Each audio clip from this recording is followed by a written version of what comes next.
नमस्कार दोस्तों, स्वागत है आपका इंडिया वॉइस देख रहे हैं आप और मैं हूं आपके साथ शिवम सोनी। दिल्ली में राष्ट्रीय कार्यकारिणी की बैठक हुई। अब उत्तर प्रदेश में प्रदेश कार्यकारिणी की बैठक की बारी है। 22 जनवरी को इस बैठक का आयोजन राजधानी लखनऊ में किया जा रहा है, जिसमें सभी जिलाध्यक्ष और पदाधिकारी शामिल होंगे। 2023 के चुनाव के लिहाज से इस बैठक को बेहद महत्वपूर्ण माना जा रहा है, क्योंकि सबसे ज्यादा सीटें उत्तर प्रदेश में आती हैं लोकसभा की। दिल्ली में मंथन, उत्तर प्रदेश में एग्जीक्यूशन। आज इसी मुद्दे पर होगी चर्चा। हमारे साथ मेहमानों का एक खास पैनल भी साथ होगा, लेकिन उससे पहले पूरी खबर को समझने के लिए आप एक बार इस रिपोर्ट पर गौर फरमाइए।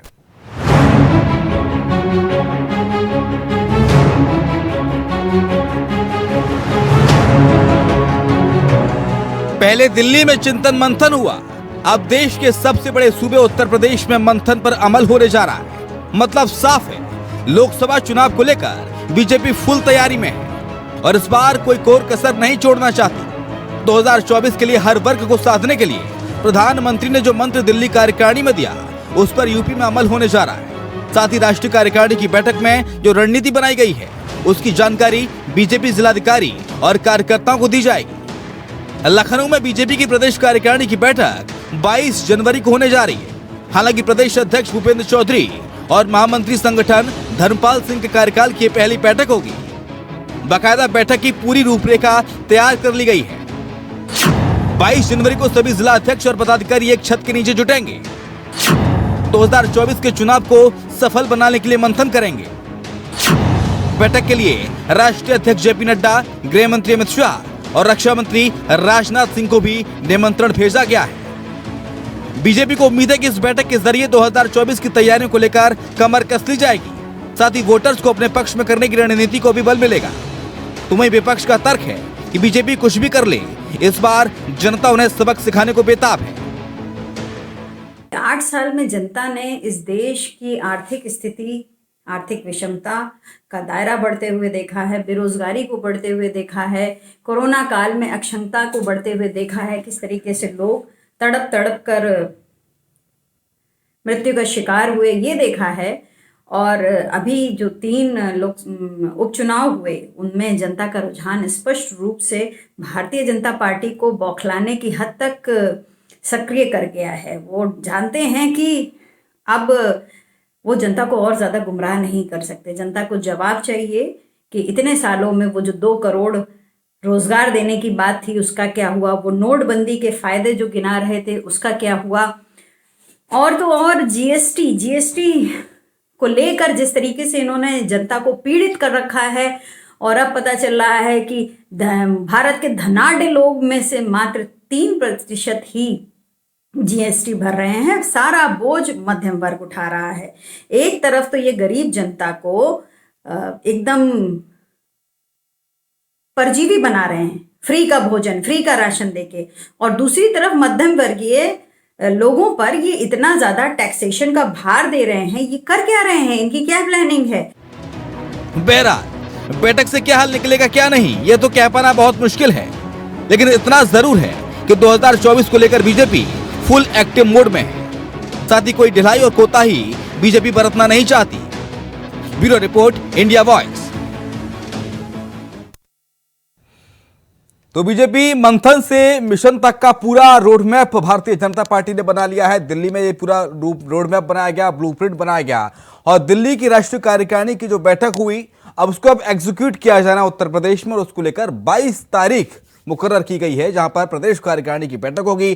तमाम दिग्गज उत्तर प्रदेश के इसमें शामिल होने जा रहे हैं। जिलाधिकारी, सभी जिलों के जिलाध्यक्ष इसमें शामिल होंगे, पदाधिकारी, कार्यकर्ता इसमें शामिल होंगे। तो चलिए चर्चा की शुरुआत करते हैं। डॉक्टर शशिकांत तिवारी हैं, नेता भारतीय जनता पार्टी, इस वक्त हमारे साथ जुड़ गए हैं। डॉक्टर शशिकांत साहब, बहुत स्वागत है सर आपका इंडिया वॉइस पर। सर, दिल्ली में मंथन और यूपी में एग्जीक्यूशन,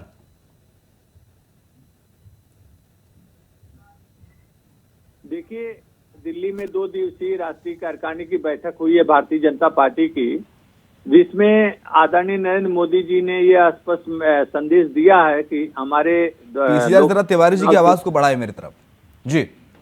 हाँ, आवाज मिल रही है जी सर, आ रही है जी। तो राष्ट्रीय कार्यकारिणी की बैठक जो दिल्ली में अभी हाल ही में संपन्न हुई, इसमें आदरणीय मोदी जी ने स्पष्ट उसमें निर्देश दिया है, संदेश दिया है कि केवल लोकसभा चुनाव में 400 दिन और बचे हैं, तो भारतीय जनता पार्टी को लोगों की सेवा में, लोगों के बीच, लोगों को के संकल्पों पे प्राथमिकता पर लेकर के उनके बीच जाना चाहिए। और हमें उत्तर प्रदेश में आने वाले दिनों 22 जनवरी को जैसा कि राष्ट्रीय कार्यकारिणी की बैठक होगी, तो निश्चित रूप से ये राष्ट्रीय पॉलिटिकल पार्टी है, राजनीतिक पार्टी है, तो आगामी चुनाव पे चर्चा होगी, उसमें सारे हमारे पदाधिकारी इकट्ठे होंगे, उस पर मंथन करेंगे। ठीक है। प्रोफेसर भुवन भास्कर जोशी हमारे से जुड़ गए हैं, प्रवक्ता समाजवादी पार्टी के। प्रोफेसर साहब, बहुत स्वागत है आपका सर। सर, कैसे देखते हैं इस राष्ट्रीय कार्यकारिणी की बैठक के बाद अब इस प्रदेश कार्यकारिणी की बैठक को भारतीय जनता पार्टी, क्योंकि बीजेपी फुल एक्शन मोड में है सर, 2024 को लेकर कोई कोर कसर नहीं छोड़ना चाहती, एक छोटी से छोटी भूल की चूक की गुंजाइश नहीं बची बीजेपी में। देखिए, मैं अपने राजनीतिक अनुभव के आधार पर 28 साल के मैं कह सकता हूँ, कोई भी सेना हो या कोई भी पॉलिटिकल पार्टी हो, अगर युद्ध में या चुनाव में जाती है तो उसका जो मनोबल है वो बहुत ऊपर होना जरूरी है।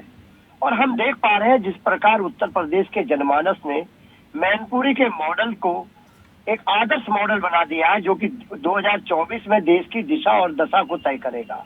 निश्चित तौर पे आज समाजवादी पार्टी में बहुत उत्साह है। इसके साथ साथ हमने, आप लोगों ने सबने देखा कि लगातार उपचुनाव में विधानसभा में भी हम जीते, लोकसभा में भी हम जीते। निश्चित तौर पे इस मॉडल को लेकर हम जाएंगे, जो कि मॉडल है विकास का, जो मॉडल है नफरत की राजनीति के अंत का। इसके साथ साथ ये मॉडल है विकास का, ये मॉडल है हेट्रेड पॉलिटिक्स के अंत का। निश्चित तौर पे इनके साथ हम लोग जाएंगे और उत्तर प्रदेश का जो तहजीब है, गंगा जमुना जो तहजीब है, उसको आज लोग पसंद कर रहे हैं। निश्चित तौर पे इसके अलावा साथ साथ हम कहना चाहते हैं, हमारे मुख्य विपक्षी भारतीय जनता पार्टी एक टूटे हुए मनोबल के साथ जा रही है, क्योंकि चुनाव तो हारे ही, साथ साथ इन्होंने जो ओबीसी का आरक्षण छीनने का एक जो गुप्त प्लान बनाया था, वो प्लान भी आज जनता के बीच में खारिज हो चुका है। और निश्चित तौर पे जो आज चुनाव लेट हो रहा है, जो नगर पालिका, नगर निगम में जो चुनाव हो जाने देता है इस समय पर, वो भारतीय जनता पार्टी की हठधर्मिता के कारण और इनका जो होमवर्क ना करने के कारण वो नहीं कर पाए। निश्चित तौर पे बहुत सारे इनके फेलियर है, मगर फेलियर बताने पे आऊंगा तो लंबी चर्चा चली जाएगी। जैसे लगातार किसानों के मुद्दे पे हम देख पा रहे हैं कि जिस प्रकार किसानों की इन्होंने हत्या करी है, और उसके बाद जब वो आंदोलन में थे, जो मर गए उनको मुआवजा नहीं मिला, और किसानों के लिए ना अब तक गन्ने का मूल्य निर्धारण हुआ, ना उनका जो लेट पहले कहा था कि लेट अगर हम पेमेंट करेंगे तो उस पर हम ब्याज देंगे, वो भी निर्धारण नहीं हुआ। निश्चित तौर पे किसान हो, युवा हो, विद्यार्थी हो, मजदूर हो, सब लोग अपने आप को ठगा हुआ महसूस कर रहे हैं। व्यापारी लगातार आप ये लगाइए 72 घंटे लगातार आप देखिए उसमें जीएसटी की कार्रवाई हुई उत्तर प्रदेश में, और फिर माननीय राष्ट्रीय अध्यक्ष माननीय अखिलेश यादव जी को बीच बचाव करना पड़ा। ठीक है सर, सरकार उसमें तिवारी जी गई। तिवारी जी, मंथन से क्या मिशन फतेह कर पाएगी बीजेपी? क्योंकि जो रणनीति बनाई गई दिल्ली में, उसमें कहा गया कि छोटे छोटे दलों को भी साथ लेके आना है, हर समुदाय को साथ लेके आना है। 2019 के लोकसभा चुनाव में हमने देखा, अपने दल को अपने साथ लिया, सुभाषपा ओपी राजभर को आपने अपने साथ लिया, तमाम दलों को आपने साथ लिया, हालांकि आप जीते भी। लेकिन इस बार 2024 में भारतीय जनता पार्टी के सामने कितनी बड़ी चुनौती है, क्योंकि एक और आप हर समुदाय में जाने की बात कर रहे हैं, मंदिर, मस्जिद, चर्च में जाने की बात कर रहे हैं प्रधानमंत्री, और एक और लगातार कांग्रेस पार्टी और अन्य विपक्षी दल एकजुटता का माहौल बना रहे हैं आपके खिलाफ। तो 2024 कितना बड़ा चुनौतीपूर्ण मानती है बीजेपी? नहीं, देखिए, भारतीय जनता पार्टी के साथ जनता है और देश की जनता है, और जब जनता साथ में हो तो कोई चुनौती नहीं है। और हाँ, ये जरूर है कि जनता साथ हो तो जनता के दुख सुख में और जनता के समस्याओं में, जनता के संकल्पों में हमें उनके बीच रहना आवश्यक है। तो ये उसी की कड़ी है। राष्ट्रीय कार्यकारिणी में जो बातें हुई कि भाई सबके बीच जाना है, जिन्होंने हमको, अगर मोदी जी ने कहा कि अगर किसी ने वोट हमको नहीं दिया कोई वर्ग, तो भी हमको उनके बीच जाकर के उनकी सेवा करनी है, और आगे भी हम उन सबके पास जाएंगे। देखिए, पूरे देश में 161 सीट ऐसी थी जहां पे भारतीय जनता पार्टी नंबर 2 पे रही। हम उन सीटों पर भी जाएंगे कि हम नंबर 2 पे रहे, यानी जनता हमको चाहती है, लेकिन कारणों से नंबर 2 पे रहे, हम वहां भी जाएंगे। जहां जनता ने हमको जिताया हम वहां भी जाएंगे। जिन्होंने हमको वोट दिया है उनके बीच तो हमको रहना है, लेकिन जिन्होंने वोट हमको नहीं दिया उनके बीच भी हमको रहना है, उनका भी विश्वास हासिल करना है। भारतीय जनता पार्टी इस संकल्प को लेकर के आगे बढ़ रही है कि हमारी देश में सबकी सेवा करनी है, सबके बीच जाना है। लेकिन डॉक्टर साहब, समाजवादी पार्टी और कांग्रेस ये कह रही है कि अचानक से बीजेपी को मुसलमानों की याद कहां से आ गई। प्रधानमंत्री ने कहा कि पसमानदा मुसलमानों के बीच भी जाके जाना है, आपको वहां भी अपनी पेट बढ़ानी है, चर्च भी जाना है। चर्च की याद अचानक से बीजेपी को कैसे आ गई, मुसलमानों की याद कैसे आ गई? क्योंकि बीजेपी की जो छवि रही है देश में वो तो एंटी मुस्लिम रही है ना सर। सोनी जी, देखिए पूरा देश और प्रदेश जानता है कि भारतीय जनता पार्टी के सबका विकास, मैं बोल सकता हूँ या भारतीय जनता पार्टी के सर, मैं आ रहा हूँ आपके पास, किसको बोल आ रहा हूँ आपके पास, आ रहा हूँ सर। हाँ, मेरे को डॉक्टर साहब, भारतीय जनता पार्टी का तो नारा शुरू से ही रहा है कि सबका साथ सबका विकास। नहीं बुलवा लीजिए आप, कोई छूट नहीं रहा है, सबको लेकर के हम चल रहे हैं। और जहां तक बात है, ये देखिए तोड़ फोड़ की राजनीति ये लोग करते हैं, विपक्षी लोग करते हैं, और जनता ने इनको कहां पहुंचा दिया, हाशिए पर। अब इनके पास एक दूसरे से गठबंधन करना और एक दूसरे से का मुंह सुराना, एक दूसरे के दाढ़ी खुजलाना, इसके अलावा कुछ बचा हुआ नहीं है। ये लोग अपनी स्थिति समझ रहे हैं। ये जो अभी सपा के साथी बोल रहे हैं, ये लोग 2017 में ये सब रिकॉर्ड घिसते हुए रिकॉर्ड यही बातें बोल रहे थे, 2019 में घिसते हुए रिकॉर्ड की तरह यही बात बोल रहे थे, 2022 में घिसते हुए रिकॉर्ड की तरह यही बोल रहे थे। जनता ने इनको जवाब दिया, आज भी ये यही बोल रहे हैं। उपचुनाव में भी ये बोल रहे थे, उपचुनाव में जनता इनके साथ नजर आई। ठीक है प्रोफेसर साहब, आप कुछ कह रहे थे अभी। देखिए हम इतना कहना चाहते हैं, जो भारतीय जनता पार्टी के हाथी के दांत है, खाने के कुछ और दिखाने के कुछ और। ये जनता उत्तर नहीं, पसमानदा मुसलमानों का जब मैं सवाल पूछ रहा था तो अब आप कुछ टिप्पणी कर रहे थे। मैं उसी विषय पर आ जाता हूँ। उत्तर प्रदेश का जो जनमानस है, वो अच्छी तरह से इनके कैरेक्टर को जान चुका है। इन्हें चुनाव के समय में लोग आते हैं, लेकिन देखिए उत्तर प्रदेश में 403 विधानसभा में एक अल्पसंख्यक समुदाय के व्यक्ति को ये लोग टिकट के लायक योग्य नहीं समझते हैं। आप देखिए 403 विधानसभा, एक व्यक्ति भी अल्पसंख्यक समाज का, चाहे मुस्लिम हो, चाहे सिख हो, चाहे ईसाई हो, इनकी नजर में अयोग्य पात्र है, क्योंकि एक को तो टिकट देते। निश्चित तौर पे इनके जो मुख्यमंत्री है, पूरे चुनाव में 80-20 का नारा दीजिए। मैं पूछना चाहता हूँ, मैं कानून का विद्यार्थी हूँ, मैं आपके चैनल के माध्यम से पूछना चाहता हूँ, इस देश में एकता और अखंडता की रक्षा करने की शपथ लेने वाले व्यक्ति 80-20 की बात कैसे कर सकते हैं? कैसे कर सकते हैं, आपसे पूछना चाहता हूँ मैं। 80-20 का मतलब क्या होता है? इस देश को जोड़ने के लिए आप संवैधानिक पद पाए या तोड़ने के लिए संवैधानिक पद पाए? निश्चित तौर पर ये हेट पॉलिटिक्स करते हैं। इसी के खिलाफ लड़ाई लड़ने का काम हमारे नेता माननीय अखिलेश यादव जी और समाजवादी पार्टी कर रही है। इसीलिए मैंने कहा है कि जो अब मैनपुरी का जो मॉडल है, सौहार्द का, शांति का, आपसी भाईचारे का, प्रेम का, वो मॉडल अब देश का मॉडल बनने जा रहा है और ये उपचुनाव में निर्धारित हो चुका है। खतौली का उपचुनाव को भी आपने देख लिया, मैनपुरी के उपचुनाव को भी देख लिया, और रामपुर में जो शासन प्रशासन आज तक के आजाद भारत का सबसे कम वोट परसेंटेज, जो अधिकारियों की ड्यूटी थी कि वो चुनाव में लोगों को निकाले वोट के लिए, और वो जो वोट देने नहीं दे रहे। निश्चित तौर पे ये इसको भी देश और प्रदेश अच्छे से समझ पा रहा है। निश्चित तौर पे मैं आपसे कहना चाह रहा हूँ, 2024 में भारतीय जनता पार्टी की नफरत की राजनीति। नहीं, मैं पूछ रहा हूँ कि मैनपुरी मॉडल प्रोफेसर साहब कैसे कारगर होगा समाजवादी पार्टी के लिए, क्योंकि बीजेपी तो बहुत बड़े विराट का मॉडल को लेकर चल रही है। गुजरात का मॉडल उनके पास है, डिजिटलाइजेशन का मॉडल उनके पास है, पूरे देश का मॉडल उनके पास है। आप सिर्फ एक मैनपुरी मॉडल को सामने रखेंगे तो कहीं बौना नजर तो नहीं आएगा आपका मैनपुरी मॉडल पूरे देश के और गुजरात के मॉडल के सामने इस बार के लोकसभा चुनाव में? आज जो राष्ट्रीय अध्यक्ष माननीय अखिलेश यादव जी ने कहा है, अब उस बात को साथ लेके चल रहे हैं। उन्होंने कहा जो भी विपक्षी एकता के लिए प्रयास कर रहे हैं, चाहे आदरणीय ममता बनर्जी साहब हो, चाहे आपके नीतीश कुमार साहब हो, चाहे चंद्रशेखर राव साहब हो, आज सभी लोग विपक्षी एकता के लिए प्रयास कर रहे हैं। समाजवादी पार्टी सबका सहयोग करने का काम कर रही है, सबको स्वागत करने का काम कर रही है। आज हमारे राष्ट्रीय अध्यक्ष माननीय अखिलेश यादव जी तेलंगाना भी गए हुए हैं। निश्चित तौर पे आज सब लोग ये चाहते हैं कि भारतीय जनता पार्टी ने जो उत्तर प्रदेश और देश का सौहार्द खत्म कर दिया है, उस सौहार्द को पटरी में लाने की जरूरत है। गंगा जमुना तहजीब को लाने की जरूरत है, जो भारत की संस्कृति है। इसके अलावा मैं आपसे कहना चाहता हूँ, किसानों के हत्यारे के रूप में भारतीय जनता पार्टी को हम लोग याद कर पाते हैं। किसानों पर फर्जी मुकदमे लगाने के रूप में हम इनको याद कर पाते हैं। किसानों की आप देखिए, इनको भारतीय जनता पार्टी के लोग ही उनपे थार चढ़ाने का काम करते हैं। आज तक इस आजाद भारत में कभी ऐसा नहीं हुआ कि एक कोई सत्तारूढ़ सरकार का कोई व्यक्ति उनपे किसानों पे हत्या करने का काम करता है।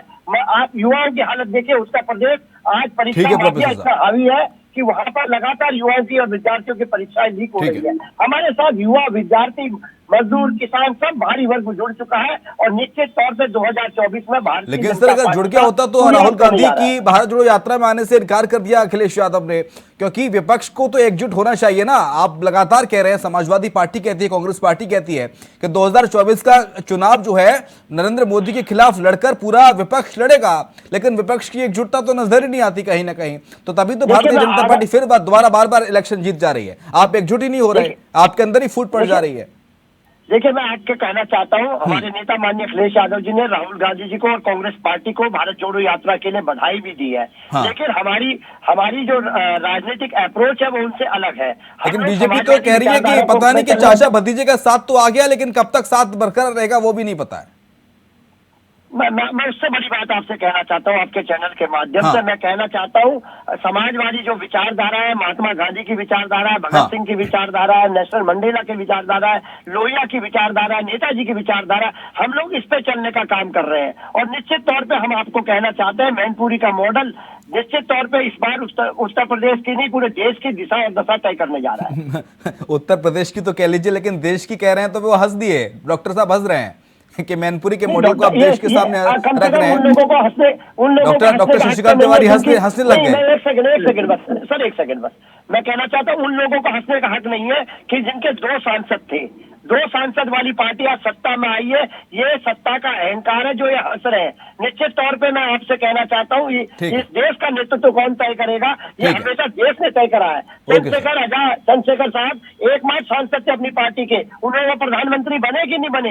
एसडी देवेगौड़ा, गुजराल, बहुत सारी फेलियर्स हमारे पास है। निश्चित तौर पे आपसे कहना चाहता हूँ, 2024 में देश का नेतृत्व कौन तय करेगा? ये देश तय करेगा। ठीक है डॉक्टर साहब, 2024 कितनी बड़ी चुनौती मान के चल रहे हैं आप समाजवादी बीजेपी के लिए? क्योंकि देखिए 2019 के हालात कुछ और थे, 2014 के हालात कुछ और थे। 2014 2019 थोड़ा सिमिलर मान के चलते हैं, लेकिन 2024 जहां विपक्ष लगातार कह रहा है कि हम एकजुट होकर चुनाव लड़ेंगे, इधर अखिलेश यादव हैं, नीतीश कुमार हैं, तेजस्वी यादव, तमाम सारे दल एकजुट होने का प्रयास कर रहे हैं। राहुल गांधी लगातार देश भर में भारत जोड़ो यात्रा चला रहे हैं, और ऐसे में भारतीय जनता पार्टी क्या वाकई में जो छोटे छोटे दल हुए, अपना दल हो गया या सुभाष सपा हो गया, जो अन्य तमाम दल, इनको साथ लाने में क्या बीजेपी कामयाब हो पाएगी? और इसके साथ साथ प्रधानमंत्री ने जो बात कही थी, 72,000 कमजोर बूथ फाइंड आउट किए थे पूरे देश भर में, उत्तर प्रदेश में भी काफी कमजोर बूथ हैं, तो उनको दुरुस्त करने के लिए, मजबूत करने के लिए क्या रणनीति है बीजेपी की? और जिन 14 सीटों पर आप हारे थे चुनाव, उसको लेकर क्या सर प्लान है? शुरुआत एकजुटता के साथ करेंगे। हाँ, आपकी बातों में 3 प्रश्न, तीनों का मैं क्रमशः जवाब देता हूँ। हाँ। पहली बात कि ये जो समाजवादी पार्टी ही नहीं, जितनी परिवारवादी पार्टियां हैं, हाँ। एक एक सीट में सिमट जाएंगी। ये लोग मैनपुरी में ही पूरा परिवार वहीं सिमट जाएगा। इस बार जनता इनको वहीं सिमटा देगी, उससे बाहर ये लोग नहीं निकल पाएंगे। यही असर उन सभी परिवारवादी पार्टियों को होगा जो अपने माता पिता से पार्टी के अध्यक्ष बन करके बैठे हैं और पार्टी चला रहे हैं। सबको एक एक सीट भारत में मिल जाए, ये बहुत है, पहली बात। दूसरी बात कि इनकी जो आपस में गठबंधन की राजनीति, तो स्वार्थ पूरा देश जान गया कि ये स्वार्थ की परख राजनीति ये लोग करते हैं। हाँ, ये मेरे साथी अभी कह रहे थे कि एकता को खतरा है और अखंडता को खतरा है, और बड़े लंबी बात कर रहे थे समाजवादी पार्टी के साथी। तो ये लोग एकता मानते हैं कि जालीदार टोपी पहन लो तो एकता हो गया। मुलायम और लालू मंचों से कहते थे कि एमओआई हमारा वोटर है और बाकी कोई वोटर नहीं है, तो ये एकता है। कब्रिस्तानों को केवल पैसा दे करके बाउंड्री कराओ, वो एकता है। मुलायम सिंह कहते थे हिंदुओं पर मैंने गोली चलवाई, हिंदू हमको हत्यारा आज भी मानते हैं, ये इनकी एकता है। हर जगह टिफिन बम और साइकिल बम फूटते थे कचहरी और रेलवे स्टेशन पे, यही एकता। और इन्होंने अब वो बंद हो गया है, तो एकता को इनको खतरा नजर आ रहा है। हाँ, अभी आपने बूथों की बात करी कि 72,000 बूथों पे हमको जाना था, लेकिन आदरणीय नड्डा जी के नेतृत्व में, राष्ट्रीय अध्यक्ष आदरणीय नड्डा जी के नेतृत्व में भारतीय जनता पार्टी के कार्यकर्ता 1,32,000 बूथों पे जा चुके हैं, उनसे संपर्क कर चुके हैं। आज की तारीख में जो 72,000 बूथों की आप चर्चा कर रहे हैं, तो 1,32,000 बूथों पे संपर्क, उस 72,000 से आगे बढ़ के संपर्क किया जा सका है। और हमारी भारतीय जनता पार्टी अपनी नीतियों को बता रही है, सबका साथ सबका विकास की बात कर रही है, उनके दुख सुख में खड़े हो रहे हैं हमारे कार्यकर्ता, हम सबके साथ हैं। तो भारतीय 72,000 से हम आगे बढ़ चुके हैं और 161 जो लोकसभा सीटों पे हम पीछे रह गए थे, उन पर भी हमारे कार्यकर्ता इस बार लोगों के बीच होंगे, हम सजग होंगे और उत्तर ठीक उसी प्रकार से 22 जनवरी के बाद जब रणनीति कार्यकारिणी उत्तर प्रदेश की तय कर लेगी तो उत्तर प्रदेश के भी कार्यकर्ता लोगों के बीच होंगे। जी, लेकिन ये जो मीटिंग होने जा रही है सर 22 जनवरी को, इस मीटिंग के बाद से किस तरह की भूमिका देखते हैं, किस तरह का आगे दृश्य नजर आ रहा है? इस मीटिंग में क्या कुछ रणनीति बनाई जाएगी, किन मुद्दों पर चर्चा होगी? और कहा जा रहा है कि जो बात कही गई है प्रधानमंत्री और नड्डा के द्वारा दिल्ली की बैठक में, वो जिला स्तर के कार्यकर्ताओं को, जिलाध्यक्ष को बताया जाना है। हाँ, निश्चित रूप से जो देखिए राष्ट्रीय कार्यकारिणी में जो मुद्दे तय होते हैं तो उनको प्रदेश की कार्यकारिणी उसको आगे बढ़ाने का काम करती है। तो जो भी मुद्दे तय हुए हैं, जो भी बातें वहां तय हुई हैं, उनको प्रदेश कार्यकारिणी में भी चर्चा होगी कि राष्ट्रीय अध्यक्ष जी का क्या संदेश है, आदरणीय मोदी जी का क्या संदेश है, उसको उत्तर प्रदेश के स्तर पे इस राज्य में किस तरीके से हम उसको इम्प्लीमेंट करेंगे और किस तरह लोगों के बीच जाएंगे, किस तरह हम बूथों पे जाएंगे, किस तरह हमारे पदाधिकारियों की जिम्मेदारी क्या होगी और हमारे जो लोकसभा चुनाव में किस प्रकार से लोग क्या चाहते हैं, उन बातों को कैसे पार्टी के कार्यकर्ता उनको संतुष्ट करेंगे, कैसे उनके बीच काम करेंगे, इन सरकार के और पार्टी के बीच और लोगों के बीच किस तरह का समन्वय होगा, ये सारी बातों पे चर्चा होती है। चर्चा ये भी है कि इस बैठक के बाद प्रदेश के संगठन में कुछ फेरबदल होने की भी अटकलें लग सकती हैं 2024 के मद्देनजर, कुछ बड़ा बदलाव, ऐसा कुछ है क्या? देखिए, उस पे तो मैं कुछ नहीं कहना चाहूंगा। उस पे हमारे जो नेतृत्व है जब भी निर्णय लेगा तो आप लोग मीडिया के लोगों को सबसे पहले मीडिया को ही खबर दी जाती है। तो जब भी अगर कोई होता है बदलाव तो नेतृत्व हमारा निर्णय लेगा और मीडिया को सबसे पहले बताया जाएगा। ठीक है प्रोफेसर साहब, बीजेपी तो तैयारी में जुटी हुई है सर, समाजवादी पार्टी क्या रणनीति बना रही है? क्योंकि अभी तो आप कह रहे थे कि मैनपुरी का मॉडल देश भर में गूंजेगा, लेकिन उत्तर प्रदेश तो सर पहले खबर कर लीजिए अच्छे से। उत्तर प्रदेश में अभी पहले निकाय चुनाव है। हाँ। निकाय चुनाव के बाद 24 की तैयारी है। निश्चित तौर पे आज निकाय चुनाव में अगर किसी के पॉलिटिकल पार्टी के उत्तर प्रदेश में सबसे ज्यादा कैंडिडेट तैयार है चुनाव के टिकट के लिए तो वो केवल समाजवादी पार्टी के है और उसकी तैयारी भी पूर्ण रूप से कर दी गई है। कैंडिडेट तैयार है, लेकिन जमीनी स्तर पर, धरातल पर क्या है सर, ये पूछ रहे हैं डॉक्टर साहब। मैं उसी विषय पे आ रहा हूँ। मैं पॉलिटिकल साइंस का विद्यार्थी हूँ, आपको आराम से बताऊंगा। मैं आपको बताना चाहता हूँ कि महानगर अध्यक्ष और जिलाध्यक्ष के मार्फत हम लोगों ने बायोटा लेने का काम करा। जो प्रभारी बनाए गए थे, चुनाव प्रभारी बनाए थे, उन्होंने अपनी रिपोर्ट दे दी है और विधानसभा जो हमारे विधायक हैं और जीते हुए चाहे हारे हुए, उन दोनों से चर्चा करके पैनल बना लिया गया है और जैसे ही घोषणा होगी निश्चित तौर पर समाजवादी पार्टी सबसे ज्यादा आपको आगे दिखाई देगी। और दूसरा मैं आपको एक बात बताना चाहता हूँ बहुत गंभीरता से, मनोबल मैंने आपको बताया जिसको आप तो पत्रकार, आप तो समझ रहे, शायद हमारे विपक्षी समझ नहीं पा रहे। भारतीय जनता पार्टी टूटे हुए मनोबल के साथ जा रही है। अभी हिमाचल में इनको परिणाम मिला है, दिल्ली में मिला है, उत्तर प्रदेश में समाजवादी पार्टी ने इनको परिणाम दिया है। निश्चित तौर पर इनका टूटा हुआ मनोबल है और ये गुजरात अपना गृह प्रदेश जैसे तैसे बचाने में कामयाब हो गए। लेकिन आप कह रहे हैं कि गुजरात तो देख लीजिए, गुजरात में क्या हाल हुआ है। मैं बोलता रहा हूँ, गुजरात को छोड़ के ऐतिहासिक जीत किया सर बीजेपी ने, अब तक की सबसे प्रचंड जीत गुजरात में, ना भूतो ना भविष्य। बोल रहा हूँ हिमाचल में ये जीते, सॉरी गुजरात में जीते, हिमाचल में हारे, उसके बाद ये हारे दिल्ली में हारे, उसके एमसीडी में, और उसके बाद ये हारे उत्तर प्रदेश में हारे, लोकसभा में भी हारे, लोकसभा उपचुनाव में, विधानसभा उपचुनाव में भी हारे। निश्चित तौर पर समाजवादी पार्टी के कार्यकर्ताओं में सबसे मनोबल है और अगर कोई लीडर राष्ट्रीय अध्यक्ष माननीय अखिलेश यादव जी कार्यकर्ताओं से जिले में जाकर जो पहले से कार्यकर्ता हो गया है डॉक्टर साहब, माननीय अध्यक्ष जी के, डॉक्टर शशिकांत तिवारी सर, आज अखिलेश यादव गए, मतलब अखिलेश यादव गए आज केसीआर के जनसभा में शामिल होने के लिए, रोड शो में तेलंगाना, और उम्मीद जताई जा रही जब 2024 का चुनाव होगा तो ये तमाम लोग भी आ सकते हैं उत्तर प्रदेश समाजवादी पार्टी के पक्ष में माहौल बनाने के लिए। हाँ, आके क्या करेंगे? देखिए, इन लोग पास कोई काम बचा नहीं है। हाँ। और केसीआर के पास घूमे, ममता बनर्जी के पास घूमे, किसी के पास घूमे, उन लोगों का उत्तर प्रदेश में कोई काम नहीं है। उत्तर प्रदेश की जनता ये राजनीतिक राज्य है, जब पॉलिटिकल राज है, यहाँ हर व्यक्ति पॉलिटिकल सूझबूझ रखता है, तो ऐसे केसीआर और ममता बनर्जी और दूसरे राज्यों से आने वाले जल्दी से जल्दी से प्रोफेसर साहब आपका कमेंट जल्दी से। मैं आपसे कहना चाहता हूँ, समाजवादी पार्टी से अन्य दल गठबंधन के जुड़ रहे हैं, लेकिन भारतीय जनता पार्टी से हट रहे कारण है क्योंकि ये राजनीति के नया भस्मासुर है, ये वीआईपी पार्टी को। ठीक है सर, समय इतना ही इजाजत देता है मुझे। बहुत शुक्रिया डॉक्टर प्रोफेसर भुवन भास्कर जोशी आपका चर्चा में शामिल होने के लिए। डॉक्टर शशिकांत तिवारी नेता भारतीय जनता पार्टी, आपका बहुत शुक्रिया चर्चा में शामिल होने के लिए। तो 22 जनवरी को प्रदेश कार्यकारिणी की बैठक होनी है उत्तर प्रदेश में और उसको लेकर अभी से उसकी तैयारियां शुरू कर दी गई हैं। तमाम जिलों के जिलाध्यक्ष पदाधिकारी इस बैठक में शामिल होंगे। इसके साथ साथ दिल्ली में जो मंथन हुआ, जो चिंतन हुआ, जो निर्देश दिए गए, वो अब जिला स्तर तक के कार्यकर्ताओं को, जिलाध्यक्षों को संगठन के द्वारा बताए जाएंगे। इसी के साथ हमारे इस खास पेशकश में इतना ही। खबर लगातार जारी है, आप देखते रहिए इंडिया वॉइस।